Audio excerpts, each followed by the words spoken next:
Hello students, આપણે last લેક્ચરમાં વાત કરી હતી સંયોગીકરણની પ્રક્રિયા વિશે. હવે આગળ આપણે વાત કરીશું રાસાયણિક પ્રક્રિયાઓના પ્રકારની અંદર વિઘટન પ્રક્રિયા વિશે. બરાબર છે?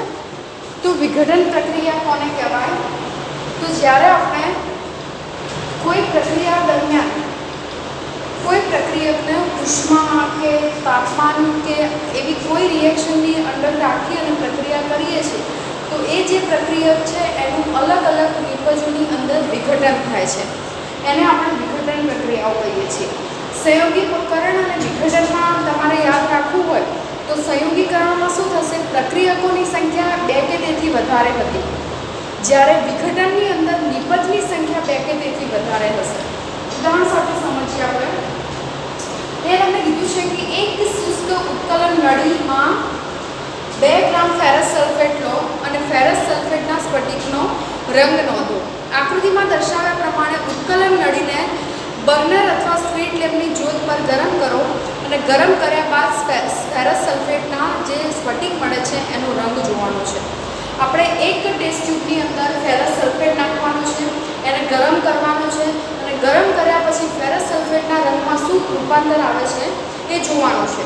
તો અહીંયા ફેરસ સલ્ફેટનો જે રંગ છે એ લીલો રંગ થઈ જશે. તો એનું રીઝન શું છે? તો કે FeSO4 એટલે કે ફેરસ સલ્ફેટને જ્યારે આપણે ગરમ કરીએ છીએ ત્યારે એ Fe2O3 વત્તા SO2 વત્તા SO3 આવા 2 વાયુ ઉત્પન્ન કરે છે એની અંદરથી. બરાબર છે? જો અહીંયા FeSO4 છે એને જેવું આપણે ગરમ કરશું એટલે તરત જ એનું વિઘટન Fe2O3 SO2 અને SO3 માં થઈ જશે. આ બંને વાયુ છે, બરાબર છે, જે એની અંદરથી શું થશે? મુક્ત થશે, વરાળ સ્વરૂપે બહાર નીકળશે અને એની અંદર વધશે શું? Fe2O3. એટલે જે કલર તમને કશ્મીરીમાં જોવા મળે છે એ શેનો રંગ હશે? Fe2O3 નો રંગ હશે. બરાબર છે? FeSO4 એટલે કે ફેરસ સલ્ફેટને ગરમ કરતા Fe2O3 મળે છે. ફેરસ સલ્ફેટને ગરમ કરતા Fe2O3 મળે છે વત્તા SO2 અને SO3 જેવા જે ગેસ છે એ ત્યાંથી શું થાય છે? રિલીઝ થાય છે. બરાબર છે? તો અહીંયા શું થશે? એ જે Fe2O3 બન્યો એને શું કહેવાય? Ferric oxide.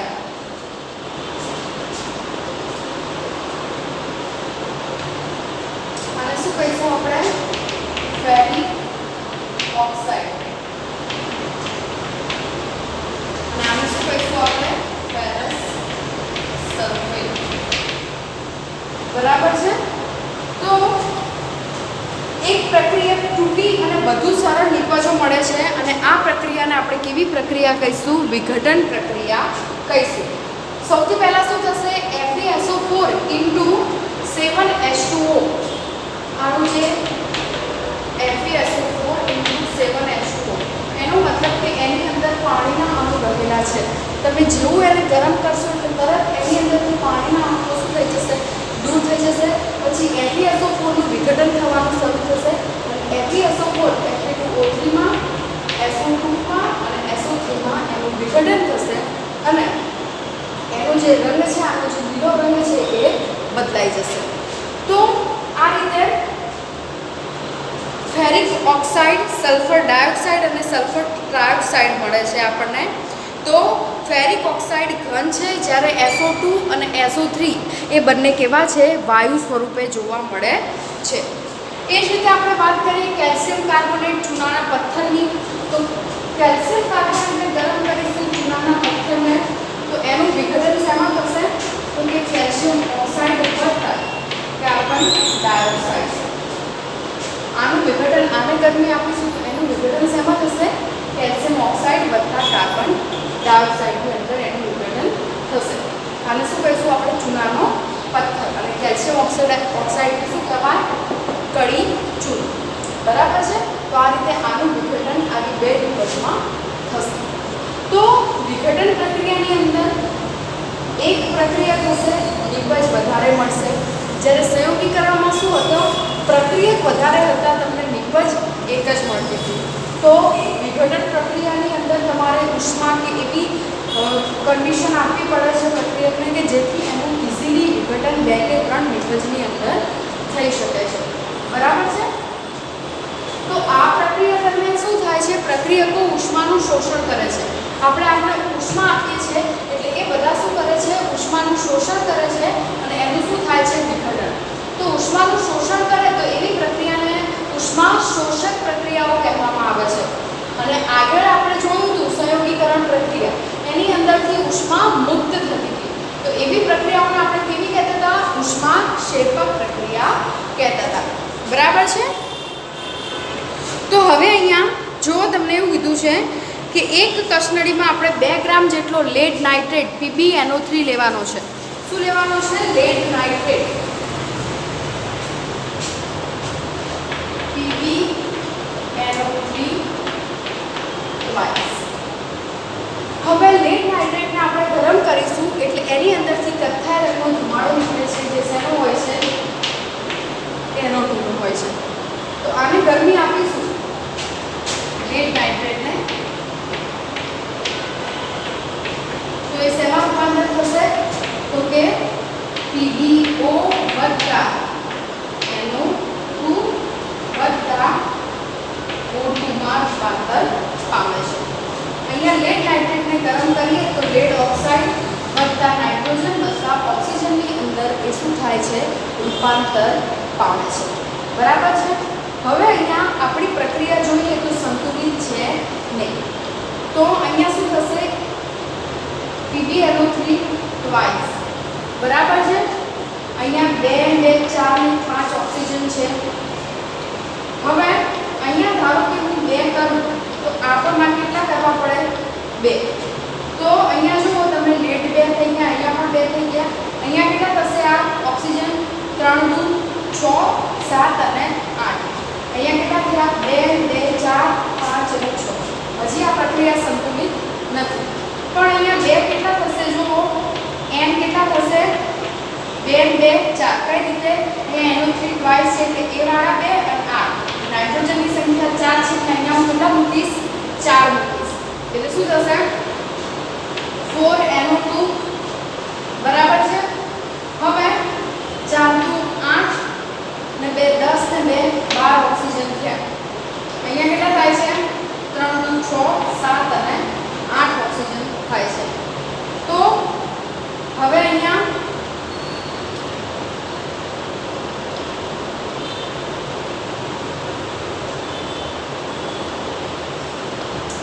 જે છે એ પ્રક્રિયા શું થઈ ગઈ છે? સંતુલિત થઈ ગઈ છે. હવે અહીંયા આપણે જોઈએ છીએ કે લેડ નાઇટ્રેટને ગરમ કર્યો, ઉષ્મા આપી તો એની અંદરથી નાઇટ્રોજન ડાયોક્સાઇડ અને ઓક્સિજન એ 2 વાયુ ત્યાંથી શું થાય છે?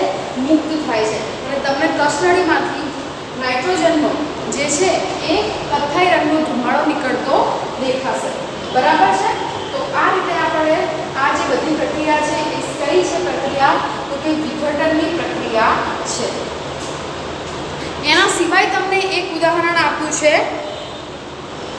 કે એક પ્લાસ્ટિકનો કપ લેવાનો છે અને એની અંદર 2 છિદ્રો પાડી દેવાના છે.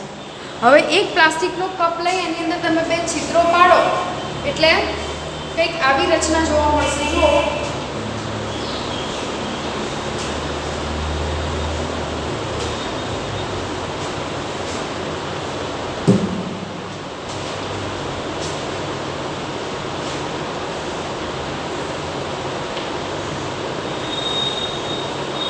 આ કપ લીધો. હવે આપણે અહીંયા શું કરવાના છે? આના 2 છિદ્રો પાડવાના છે અને એની અંદર 2 વિદ્યુત ધ્રુવ ગોઠવવાના છે ગ્રેફાઇટના અને એની અંદર શું ભરવાનું છે? પાણી ભરવાનું છે. આ કપની અંદર પાણી ભર્યું આપણે. બરાબર છે.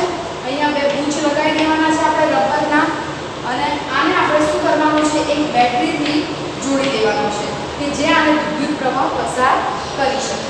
અને આની ઉપર ટેસ્ટ ટ્યુબ જે છે એને ઊંધી ગોઠવવાની છે પાણી ભરેલી. શું કરવાનું છે? આની અંદર પાણી ભરેલી ટેસ્ટ ટ્યુબને ઊંધી ગોઠવવાની છે. એટલે અહીંયા તમને એક પરપોટા જેવું ઊભું થશે. તો હવે શું થશે? આમાં આપણે એક આખી જે રચના કરી શેની? કોષ રચ્યો, વિદ્યુત કોષ, વિદ્યુત વિભાજન કોષ રચ્યો. એ કોષની અંદર અહીંયા 2 આપણે આપણે શું મૂક્યા, આ બધાને આપણે શું કહીશું, વિદ્યુત ધ્રુવ કહીશું. શું કહીશું આપણે, વિદ્યુત ધ્રુવ કહીશું. બરાબર છે. હવે એ વિદ્યુત ધ્રુવમાં આ બાજુનો જે છે એને આપણે શું કહીશું, એનોડ કહીશું, અને આ બાજુનો જે છે એને શું કહીશું આપણે, કેથોડ કહીશું. હવે આ જે તમારે જેના ઉપર જે વિદ્યુત ધ્રુવ પર ઓક્સિડેશન થાય એને એનોડ કહેવાય, અને જે વિદ્યુત ધ્રુવ પર રિડક્શન થાય એને શું કહેવાય, કેથોડ કહેવાય. આ રીતે જ્યારે પણ આવો કોઈ વિદ્યુત વિભાજ્ય કોષ કે કોઈ વિદ્યુત રાસાયણિક કોષ ઊભો થાય છે ત્યારે એની અંદર બે ધ્રુવ જોવા મળે છે. એક ધ્રુવ એનોડ તરીકે વર્તે છે અને એક ધ્રુવ શેના તરીકે વર્તે છે, કેથોડ તરીકે. તો હવે અહીંયા બેટરી આપણે ચાલુ કરીશું એટલે એને વિદ્યુત પ્રવાહ મળશે અને એના કારણે અહીંયા કંઈક રિએક્શન થશે અને એ રિએક્શન થશે પછી આની અંદર કંઈક વાયુ ઉત્પન્ન થશે.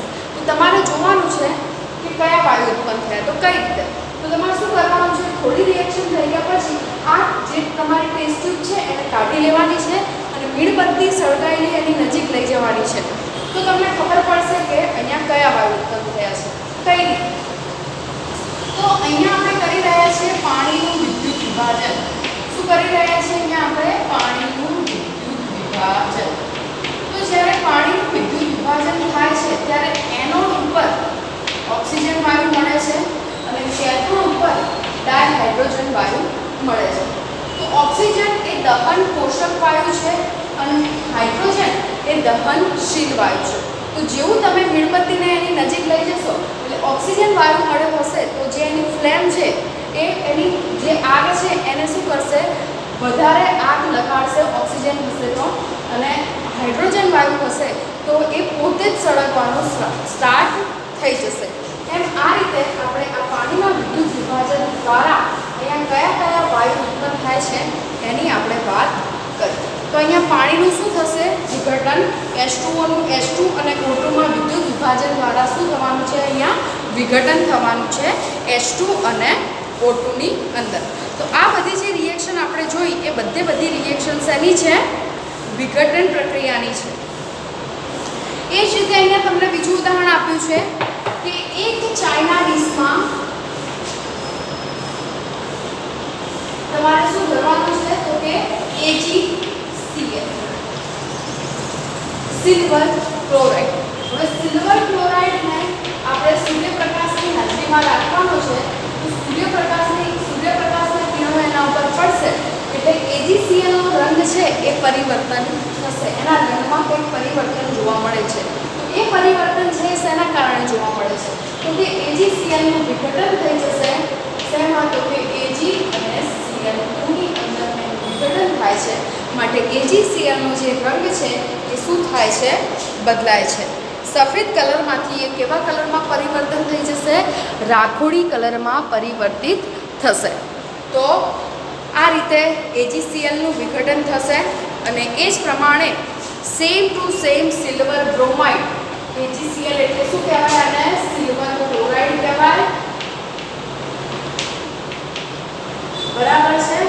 અને AgBr એટલે એને શું કહેવાય, સિલ્વર બ્રોમાઇડ.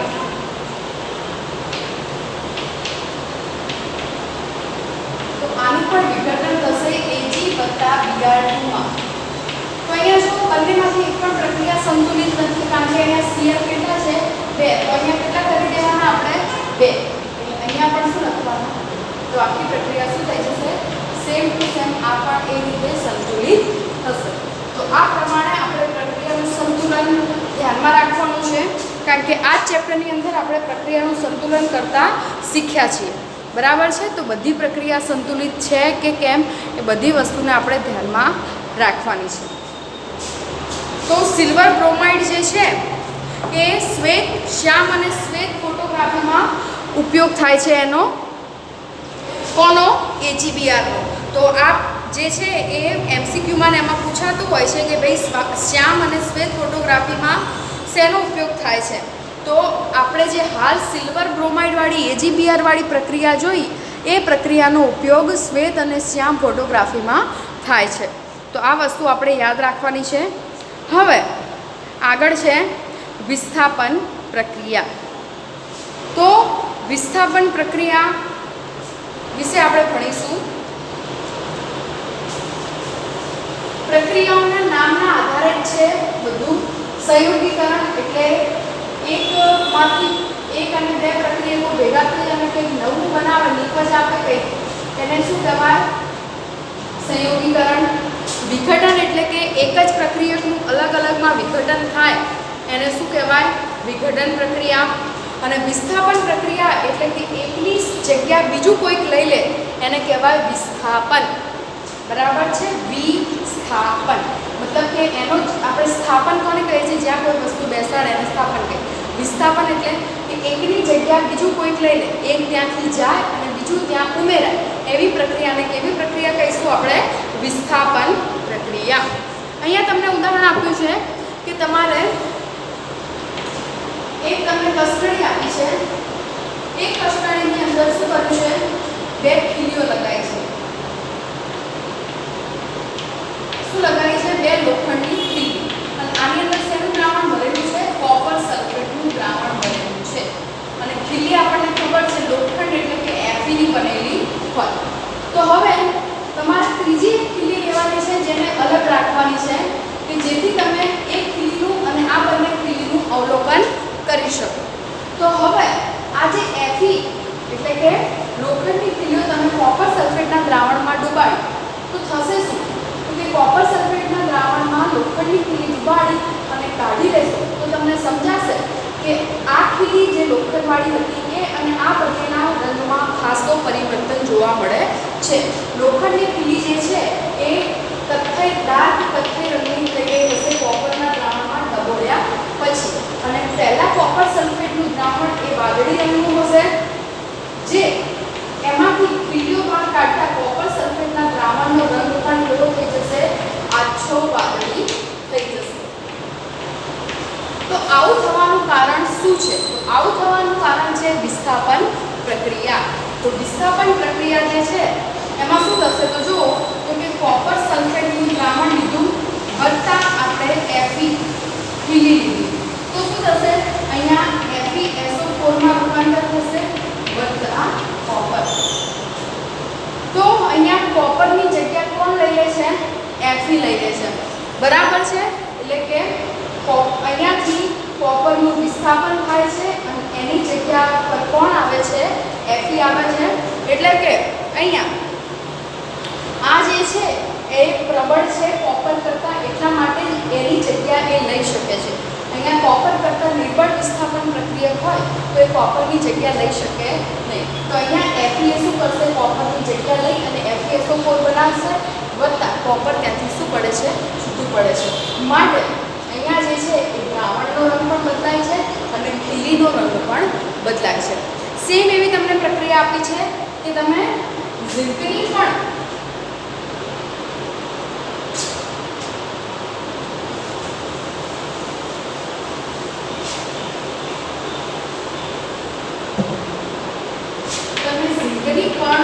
કોપર સલ્ફેટ સાથે પ્રક્રિયા કરશો તો ZnSO4 બનશે વત્તા કોપર છૂટું પડશે. એ જ રીતે લેડ PbD CuSO4 સાથે પ્રક્રિયા કરશો તો આનું જગ્યા કોણ લઈ લેશે? લેડ લઈ લેશે. એટલે શું બનશે? અહીંયા PbSO4 વત્તા કોપર. તો વિસ્થાપન પ્રક્રિયા એટલે આ અહીંયાથી છૂટું પડે અને એની જગ્યા બીજું કોઈક લે એને શું કહેવાય? વિસ્થાપન પ્રક્રિયા કહેવાય. ઝિંક લેડ એ કોપર કરતાં વધુ સક્રિય છે. આને કહેવાય ઝિંક, આને કહેવાય લેડ, આને કહેવાય કોપર સલ્ફેટ, આને કહેવાય ઝિંક સલ્ફેટ અને આને કહેવાય લેડ સલ્ફેટ. તો આમાં છે ઝિંક અને લેડ એ વધારે સક્રિય ધાતુ છે કોપર કરતાં, માટે એ કોપરનું વિસ્થાપન કરાવી શકે છે. તો કોઈપણનું વિસ્થાપન કરાવવા માટે એ પોતે વધારે સક્રિય હોય તો જે બીજી ધાતુનું વિસ્થાપન કરાવી શકે. ઓછું સક્રિય હશે તો એ વિસ્થાપન કરાવી શકતું નથી. તો આ વાત કરી આપણે વિસ્થાપન પ્રક્રિયાની. પહેલાં આપણે જોઈ હતી સંયોગીકરણ, પછી આપણે જોઈ વિઘટન, પછી જોઈ વિસ્થાપન. હવે આગળ આપણે વાત કરીશું દ્વિવિસ્થાપન પ્રક્રિયા.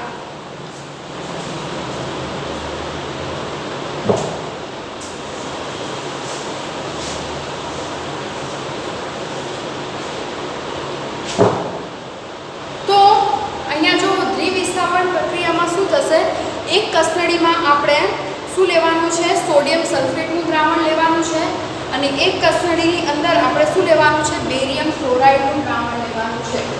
એકમાં બેરિયમ ક્લોરાઇડનું લેવાનું છે અને એકમાં સોડિયમ સલ્ફેટનું દ્રાવણ લેવાનું છે. હવે તમે બેરિયમ ક્લોરાઇડ અને સોડિયમ સલ્ફેટનું દ્રાવણ એકબીજાની અંદર મિશ્ર કરશો તો તમને આ દ્રાવણની અંદર કંઈક સફેદ કલરનું દેખાશે પદાર્થ. એ પદાર્થ એની અંદર ઓગળે એવો હશે નહીં. તો આ બંનેને ભેગા કરતાં જે સફેદ કલરનો પદાર્થ મળે છે એને અવક્ષેપ કહેવામાં આવે છે. અવક્ષેપ, અને ઇંગ્લિશમાં કહેવાય એને પ્રેસિપિટેટ. તો અવક્ષેપ મળે છે અને આ રિએક્શન થવાના કારણે અવક્ષેપન થાય છે. એવી પ્રક્રિયાને અવક્ષેપન પ્રક્રિયાઓ અથવા તો પ્રેસિપિટેટ રિએક્શન કહેવામાં આવે છે. તો આ જે અવક્ષેપન પ્રક્રિયા છે એની અંદર શું થાય છે, જો તો BaCl2 Na2SO4. હવે આ જે Ba છે એ આ SO4 સાથે જોડાઈને શું બનાવે છે, BaSO4 વત્તા આ Na આ Cl સાથે જોડાઈને શું બનાવે છે, NaCl. મતલબ અહીંયા બે પ્રકારનું વિસ્થાપન થાય છે. આ Cl નું વિસ્થાપન થાય છે Na સાથે અને SO4 નું Ba સાથે. મતલબ કે વિસ્થાપન થાય છે Cl અને SO4 નું. SO4 અહીંયાની સાથે જોડાય છે અને Cl Na સાથે જોડાય છે. તો આ રીતે બંનેનું વિસ્થાપન થતું હોવાના કારણે આ જે રિએક્શન છે એને દ્વિવિસ્થાપન પ્રક્રિયા પણ કહે છે. અને બીજું અહીંયા સફેદ કલરના BaSO4 ના અવક્ષેપ મળે છે. તો એટલા માટે એને અવક્ષેપન પ્રક્રિયા પણ કહેવામાં આવે છે.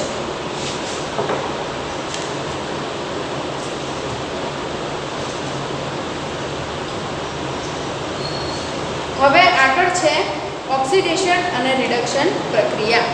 તો ઓક્સિડેશન અને રિડક્શન પ્રક્રિયાની અંદર શું થાય છે, જો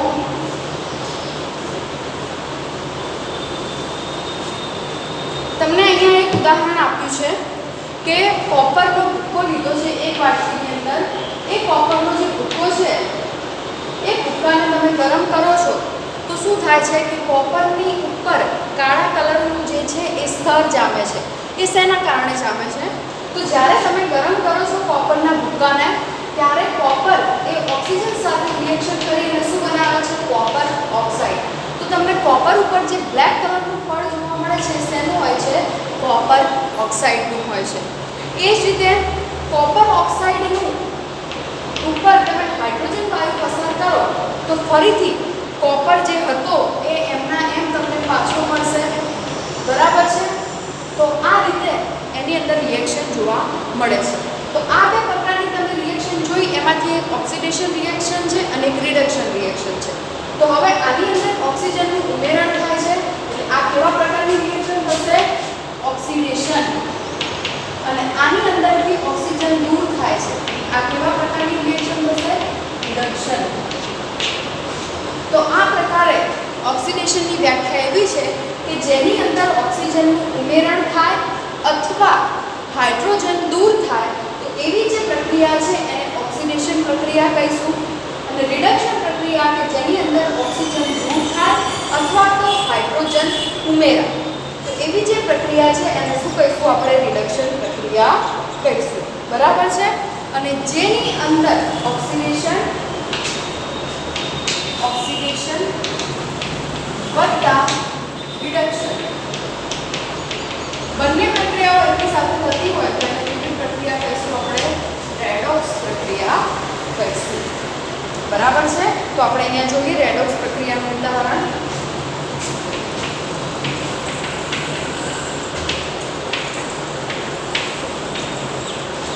તો આનું શું થયું કહેવાય, રિડક્શન. કારણ કે એની અંદરથી ઓક્સિજન દૂર થાય છે. અને આનું શું થયું કહેવાય, ઓક્સિડેશન. કારણ કે એની અંદર ઓક્સિજન ઉમેરાય છે. એટલે કે એક જ રિએક્શનની અંદર એકી સાથે ઓક્સિડેશન પણ થતું હશે અને રિડક્શન પણ થતું હશે. માટે એ જે રિએક્શન છે એને કેવી રિએક્શન કહીશું, આપણે રેડોક્સ રિએક્શન કહીશું. બરાબર છે. એ જ રીતે તમને અહીંયા કેટલાક ઉદાહરણ આપ્યા છે કે ઝિંક ઓક્સાઇડની કાર્બન સાથે પ્રક્રિયા થાય છે તો ઝિંક વત્તા કાર્બન મોનોક્સાઇડ મળે છે. તો અહીંયા શું થયું હશે, જુઓ તમે, આની અંદરથી ઓક્સિજન દૂર થાય છે એટલે આ જે રિએક્શન થઈ કહેવાય એને શું કહેવાય, રેડોક્સ રિએક્શન. અને આની રિડક્શન. અને ઓક્સિજન શું થાય છે, ઉમેરાય છે. એટલા માટે એ જે રિએક્શન થઈ એને શું કહેવાય, ઓક્સિડેશન રિએક્શન કહેવાય. એ જ રીતે બીજું ઉદાહરણ આપ્યું છે તમને, MnO2 અને HCl. MnO2 વત્તા 4HCl it gives MnCl2 plus શું મળશે તમને અહીંયા, H2O વત્તા Cl2. તો અહીંયા Mn ની અંદરથી ઓક્સિજન દૂર થાય છે એટલે Mn નું શું થયું છે, અહીંયા રિડક્શન થયું છે. તો આ રીતે આપણે જોઈ શકીએ છીએ કે ઓક્સિડેશન અને રિડક્શન પ્રક્રિયા બંને એક જ રિએક્શનની અંદર થાય છે. માટે એવી જે રિએક્શન છે એને રેડોક્સ રિએક્શન આપણે કહીશું. તો આપણે રોજિંદા જીવનમાં ઓક્સિડેશન રિડક્શનની પ્રક્રિયાઓ ક્યાં જોઈએ છીએ, તો સૌથી પહેલાં લોખંડનું કટાવ.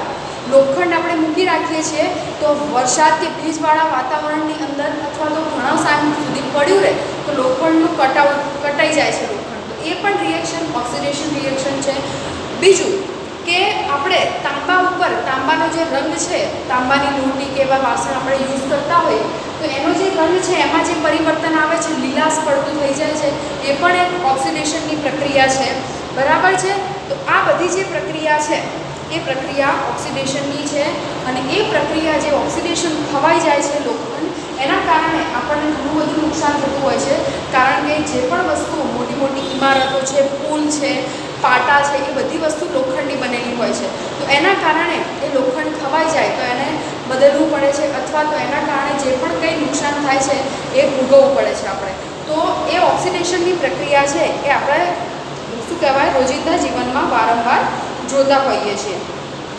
બીજું છે ખોરાપણું. મતલબ કે આપણે જે રોજિંદા જીવનમાં તેલી પદાર્થવાળી વસ્તુ ખાતા હોઈએ અથવા તો તેલ, તો આપણે કોઈક વાર લાગે છે કે એ વસ્તુ ખોરી થઈ ગઈ છે, એનામાં ખોરાપણું એક આવી ગયું છે. તો એ પણ એક ઓક્સિડેશન પ્રક્રિયા છે કે જેના કારણે તેલવાળી વસ્તુમાં અથવા તો તેલમાં એક ખારાશ આવી જાય છે. બરાબર, એક ખોરું થઈ જાય છે. તો એ જે પદાર્થ છે એને આપણે શું કરીએ છીએ, બને ત્યાં સુધી બંધ ડબ્બામાં બંધ પેક કરીને રાખીએ છીએ કે જેથી એ ડાયરેક્ટ હવાના સંપર્કમાં ના આવે અને એનું ઓક્સિડેશન ધીમું થઈ જાય. બરાબર છે. એટલે જલ્દી ખોરું થાય નહીં, એટલા માટે આપણે એને હવા ચુસ્તમાં પેક કરીએ છીએ. અને એની અંદર આપણે શું કરીએ છીએ, કોઈક વાર એન્ટીઓક્સિડન્ટ્સ પણ ઉમેરવામાં આવે છે કે જેના લીધે એ જલ્દી ખોરું થાય નહીં. તમને ખબર હોય તો આપણી જે બાલાજી ને લેઝ ને બધાની ચિપ્સ આવે છે એ ચિપ્સના પેકેટની અંદર જલ્દી ચિપ્સ ખોરી ના થાય એટલા માટે એની અંદર નિષ્ક્રિય નાઇટ્રોજન વાયુ ભરેલો હોય છે. બરાબર છે. આજે આપણે આ ચેપ્ટર આપણું પૂરું થાય છે. હવે નેક્સ્ટ લેક્ચરની અંદર આપણે આના રિલેટેડ જે પણ ક્વેશ્ચન હશે એ બધા સોલ્વ કરીશું. આજે બસ આટલું જ.